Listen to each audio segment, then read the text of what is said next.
Hi, Jonathan. Hello, Elmer. I am excited for this conversation, even though it is a redo.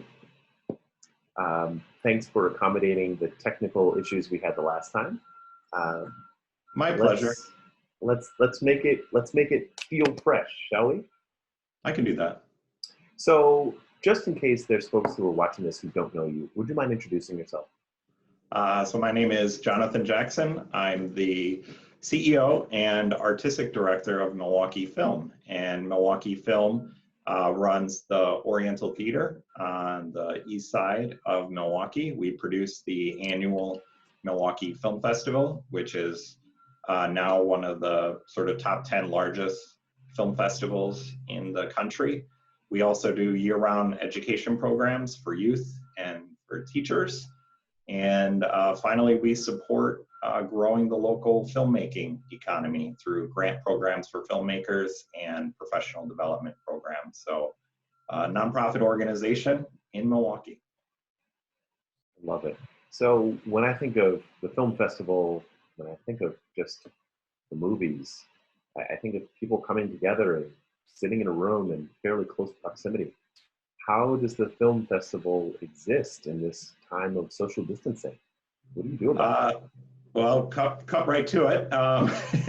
It's a very challenging business to be in right now. That business, which I would define as social connection, and Milwaukee Film is sort of founded on the very principle of putting people together in large numbers in a room as a community. And that's what cinema can do when it's working at its best. And that's certainly what a film festival does.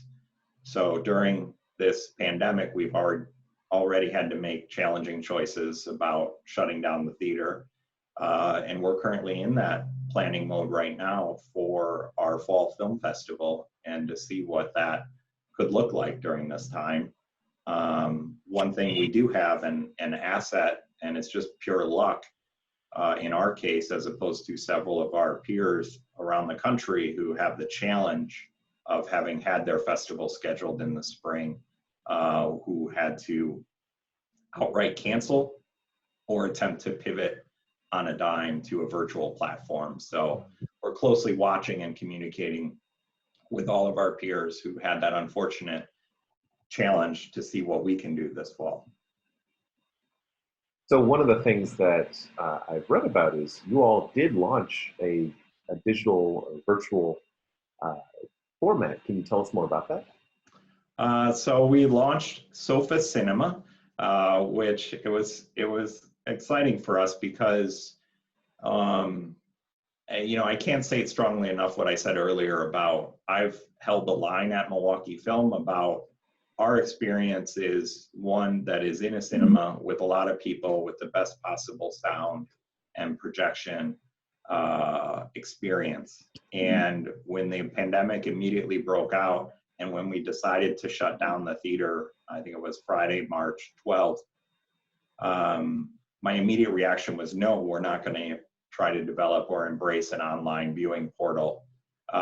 And then after about 24 hours, maybe more like 48 hours, I realized we had no choice because we had to stay relevant to our customers and our community and to try to continue to fulfill our mission, even in a remote virtual way.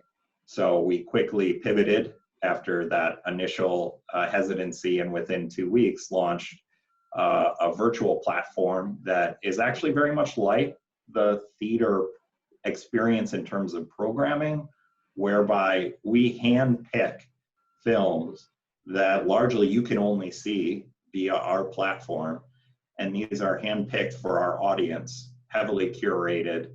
It's not like Netflix or Amazon where you're flooded with thousands and thousands of choices. We have largely 3 or 4 films at any one time that are released, along with the titles we have released up to this point that you can rent. And they're all films handpicked because we think they're of value to our community, whether they're entertaining, whether they're just a release, or whether they're international films or documentaries on hard-hitting subject matters. It really runs the gamut of the style that Milwaukee Film and Milwaukee Film Festival is known for. You know, as a CEO, you are facing a challenge that many of our GMC CEOs are experiencing, which is figuring out how to really uncover your fundamental value to your customers and innovate quickly ways to reconnect your customers to that value. So I'd love to hear some more of your thinking around how you all actually executed the sofa cinema so quickly, and what were the conversations like? How did you build a strategy to launch it effectively, and so on? You know, two things here. One, you know, yes, I'm the CEO of Milwaukee Film, but one of the things I'm really proud of that has been developed at Milwaukee Film is we have an incredible leadership team on our staff that is of national prominence now, that are communicating and working with our peers, whether the Sundance Film Festival or Seattle International Film Festival or New York Film Festival. So we aren't in this alone.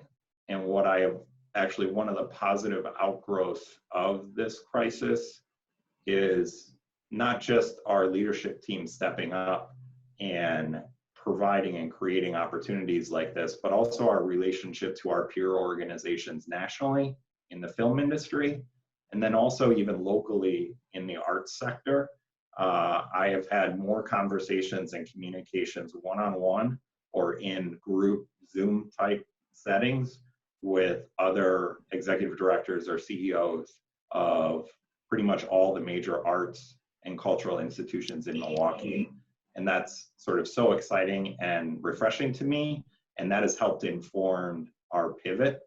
The other point about Milwaukee Film I wanted to make is our leadership in terms of our board of directors.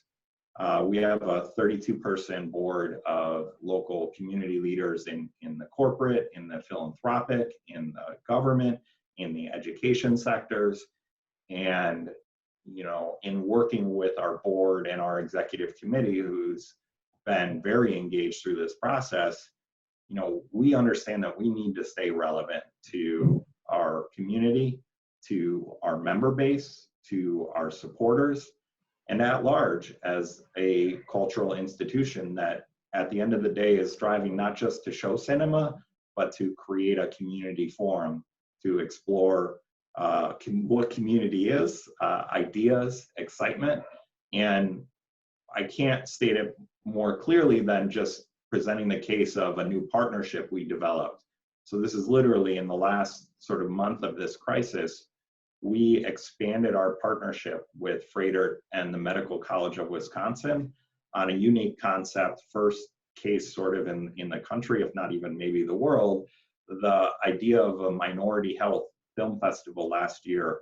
And both many sponsors for the program, but at the end of the day, it's a partnership driven principally by us and Froedtert and the Medical College. And what we were able to do with that concept is, in a unique way, spotlight issues, health issues to minority communities.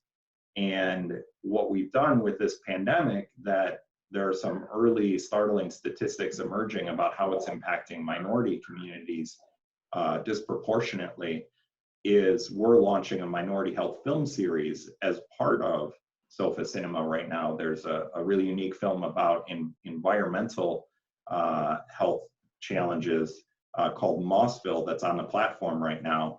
And not only are we hosting a Zoom call with the director of it, but we're also using it as a springboard to create a forum for community leaders to sort of discuss the films, the topics the film surfaces in a community context here in Milwaukee. And one of the things we've been able to do over the last several years is use films like, it started, I think, with Waiting for Superman several years ago, But we use the impetus of the film and the conversation and community that that brings together to try to hold community forums with people who might not typically engage in discussions of that nature. Because at the end of the day, we understand we're film, we understand it's entertainment, and we understand the power and pull we have as an arts institution to sort of spotlight and surface some broader community discussions. So tribute to our board and our staff who has created these platforms. You know, you raise an interesting challenge, which is in this moment, there's so much focus on, frankly, what we'll call social services and life-sustaining initiatives. How would you, beyond what you just shared, how would you really support the usefulness and the need to maintain access to things like the film festival or you know, creative works like what you all offer? Well, that's a very big challenge, and one that we've sort of tried to hit head on, even in our messaging and outreach. And so Milwaukee Film, which has significant fundraising needs this year, don't want to be bashful about sharing that, as we do every year.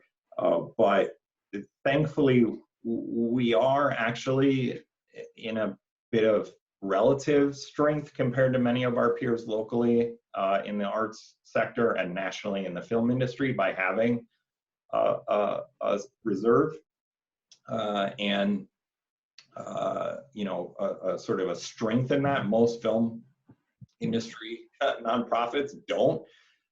So it gave us a little breathing room for a month or two to sort of figure out what our messaging should be and how we react to this. Then thankfully, because of securing the PPP loan, which covers us and allows us to maintain full staffing, no question, through June, which is just amazing for us at a time when we've lost 80% of our revenue. It gave us a little time to think about how we want to manage this situation. And we actually, in our first messages to our supporters, to our members, and to our donors, we shared our strength, and we actually spotlighted several organizations that are immediate relief organizations for immediate needs. Now, that message has to pivot, because if we're to sustain, we are reliant on our fundraising model. We're about 50-50 last year in terms of a mix of earned revenue and contributed revenue.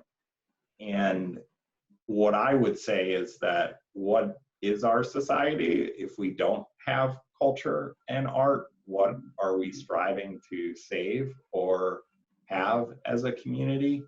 There are incredibly challenging choices that GMC members who are leading corporations, GMC members who lead foundations have to make with their funds, and I don't envy that position. One, because their portfolios are probably shrinking, and two, these are incredibly hard choices that as a community we have to make. And you know, one thing I can say that's important is we just have to be really cautious about the choices we make as a community, because this is a situation where there is going to be contraction, and I want to urge that people continue to support the organizations that have the chance to thrive and be leaders, not just in Milwaukee, but nationally and internationally. I think that is something that is a chance we have in Milwaukee.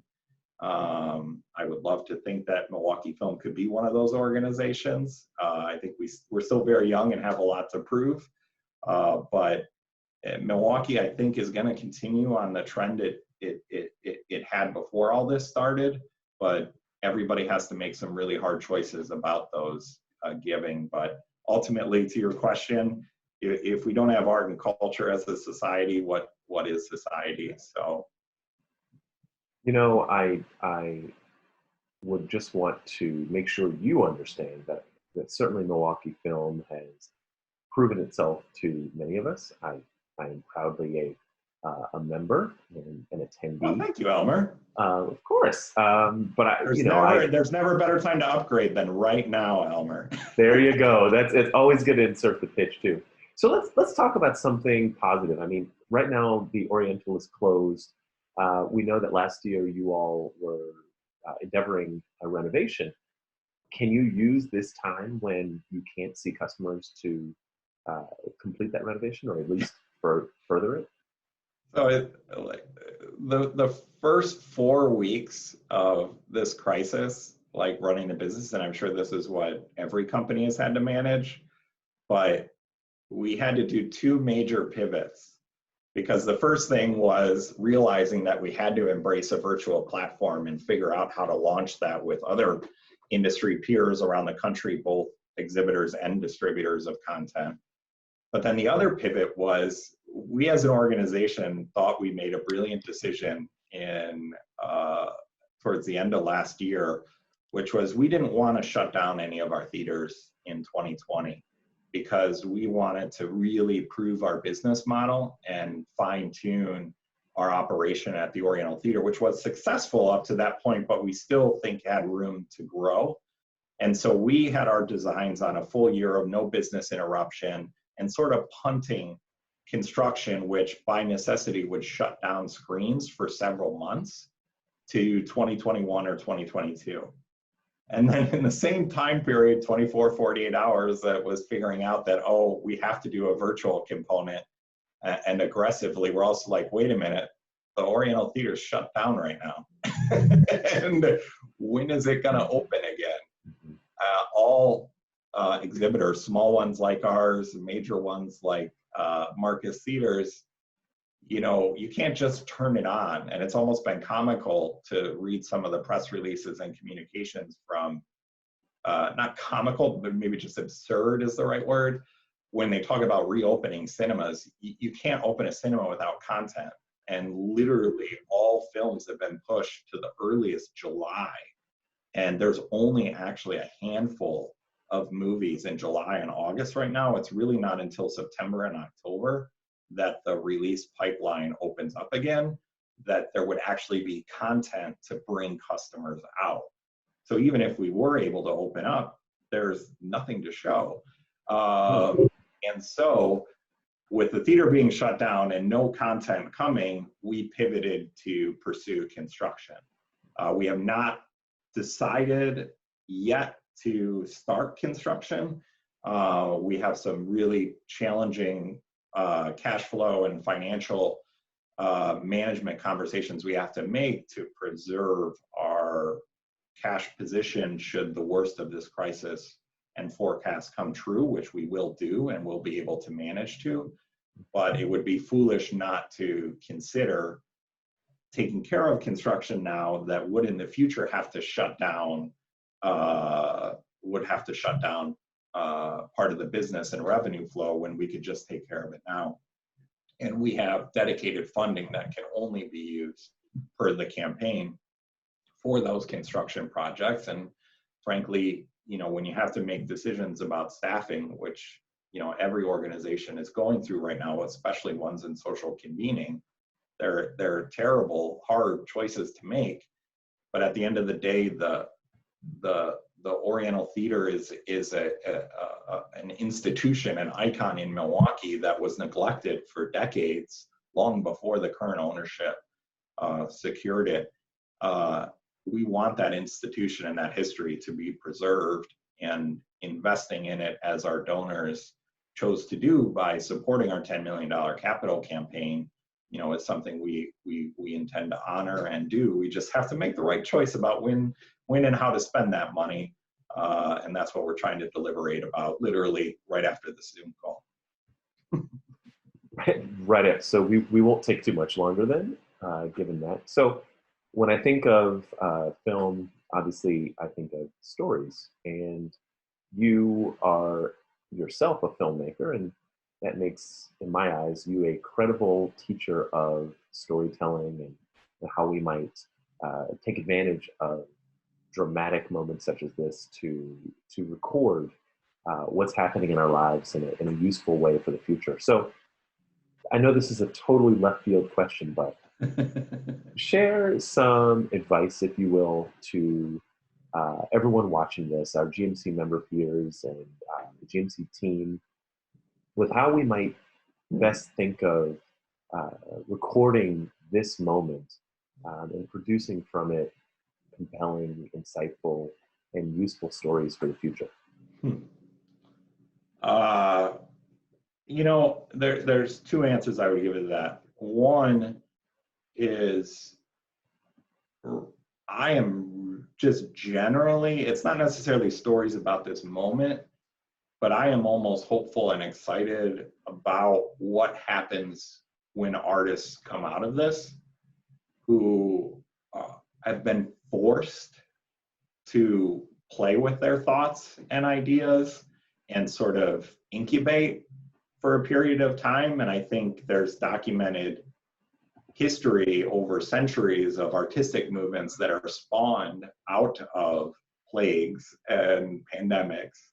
And there could be, or I am hopeful for, an incredible burst of artistic output in the months and years after this pandemic is over. So that's sort of one hopeful sign. In terms of how we think about and record, I think it's important that for ourselves, each of us record this and explore it, just not even necessarily from a publishing standpoint or presenting to other people, but I have found it very helpful personally to journal a lot during this time. I'm now a daily journaler, and sort of recording my thoughts has been useful from a self-expression standpoint and managing my sort of health through this challenge and the choices I have to make. In terms of this moment, this sort of cultural moment, from the GMC perspective and the leadership perspective, what organization leaders are having to do right now is stuff that textbooks can be written about and case studies. And there's so much that I am learning going through this process about running our organization that I think it's important that outside of just the cultural, social, and art level, that we all think about this moment and how we're using it and how we share it with our staffs and future leaders so that we can learn from this in the choices we make. So I think just recording that context and thought is a positive step we can all take. And then translating that to other generations and to the larger challenge of sort of how we make Milwaukee the place we all want it to be. I've thought a lot about this moment relative to our organization, about how we can take this moment of crisis that is just resets everything for everyone. And there are challenges in our organization that we've been working on for years that this actually in some ways can help us. If we're intentional about focusing on that challenge and improving it, we have a great opportunity to reset. And I wonder if there's a chance for Milwaukee to do the same. And I think there's a lot of great things about our city, but I also think there are a lot of challenges, and many of them, that the GMC has foregrounded and is working on. But if we could solve some of the inequality challenges that plague the city in this moment with intention, it could be a great opportunity. I don't know how I got to that from your question, but I'm going to get off my soapbox. No, I'm grateful for your soapbox. So just so that we can get to know you a little better, why don't you share what you're listening to right now? So I, a lot of different things. I love world music generally. I'm listening to a lot of African jazz, Ethiopian jazz. We'll say that. That'll be my answer. I'm listening to Ethiopian jazz. Mulatu Astatake. That's what I'm listening to. That is an excellent recommendation. And I think I would be fired if I didn't ask you for some recommendations for what we should watch. Films, television, YouTube. Well, everyone should immediately go to mkefilm.org and go to Sofa Cinema. And whether you like cat videos, you can watch Best of Cat Video Fest. Whether you like Romanian thrillers, you can watch The Whistlers. If you like mushrooms, you can watch Fantastic Fungi. And so, you know, not the psychedelic kind. Well, they do some of that in the movie, but Right. all different. Also, the natural ones that are great for us to eat. But lots of amazing choices on Sofa Cinema.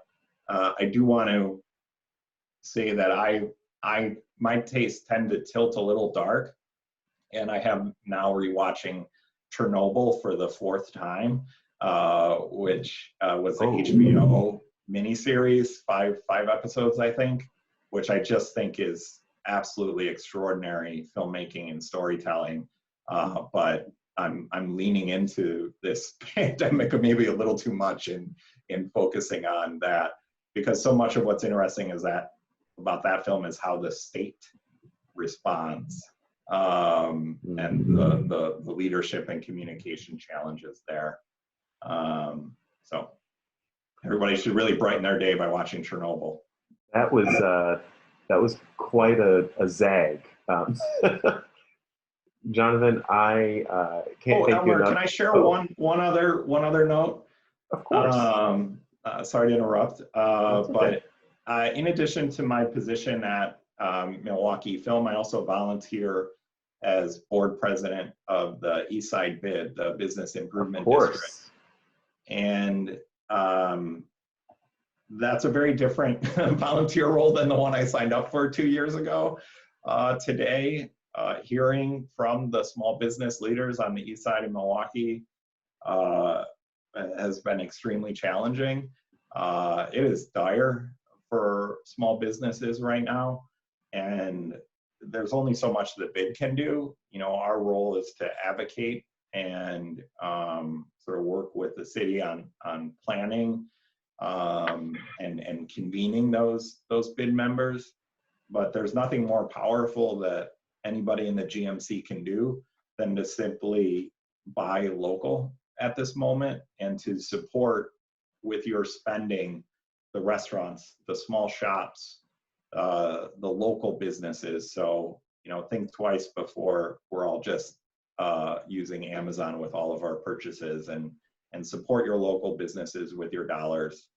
That's going to help this community come out intact and with the character that I think makes Milwaukee so special, all those small businesses and those small business entrepreneurs. So just a plug to buy local in this time.